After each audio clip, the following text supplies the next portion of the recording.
je souhaite revenir à la mission fondatrice de l'école républicaine que Paul Bert résumait dans une conférence prononcée à Paris en 1882.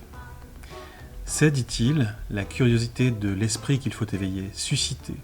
Il faut développer dans l'enfant la personnalité pensante. Et c'est à Rennes que l'écho de la voix du ministre de l'Instruction publique de l'époque résonne aujourd'hui dans une politique du 100% éducation artistique et culturelle. Nous partageons une même ambition, celle de l'émancipation des élèves à travers les arts et la culture, en développant leur esprit critique et en donnant à leur expérience une dimension sensible pour qu'ils s'expriment dans toute leur singularité. C'est d'ailleurs la parenté de deux documents qui fondent cette politique éducative, celle de la Charte de la laïcité à l'école, avec la Charte pour l'éducation artistique et culturelle. Les nombreuses associations et partenaires du service public d'éducation en Bretagne l'ont compris depuis fort longtemps. Toutes les actions éducatives par l'art et la culture qu'elles ont portées contribuent à renforcer le lien social et l'engagement dont elles sont nées. C'est notamment le cas pour les transmusicales créées à Rennes en 1985 ou pour le prix du Goncourt des lycéens créé en 1988 par des établissements scolaires rennais. Ces deux monuments bretons de l'éducation artistique et culturelle prennent tout leur sens d'engagement citoyen à travers les rencontres auxquelles des milliers de jeunes et de partenaires prennent part chaque année. À ces deux exemples, aussi célèbres que puissants, j'en évoquerai deux autres, dont l'histoire est beaucoup plus récente. Depuis 2 ans, notre communauté académique partage un quart d'heure de lecture silencieux, synchronisé en réponse à notre appel régional « Ensemble, chacun son livre ». Le livre devient le vecteur de libre arbitre, d'autonomie, d'indépendance et d'action.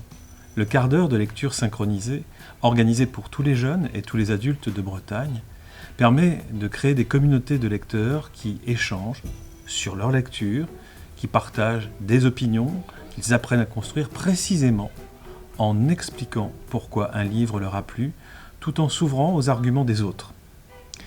C'est également l'occasion de convoquer des choix personnels et laissés à l'initiative des élèves. Ce n'est pas seulement une culture littéraire qui nous mobilise. La culture scientifique a aussi sa place en Bretagne, avec l'appel des pôles. Ce projet vise à traiter des problématiques contemporaines liées aux zones polaires, à la fois dans leur dimension environnementale, sociétale, sociale, économique. Fondé sur la rencontre avec un scientifique, un journaliste d'investigation et un explorateur, l'appel des pôles doit permettre aux élèves de construire leur opinion en s'appuyant sur des faits. C'est également une opportunité pour distinguer avec les élèves un savoir d'une croyance ou d'une opinion. Participer à cette opération relève aussi de l'engagement citoyen. À partir des échanges menés avec les experts des zones polaires, les élèves restituent sous une forme artistique leurs travaux pour communiquer dans leur établissement, dans l'académie, et au-delà de la nécessité de préserver ces environnements fragiles.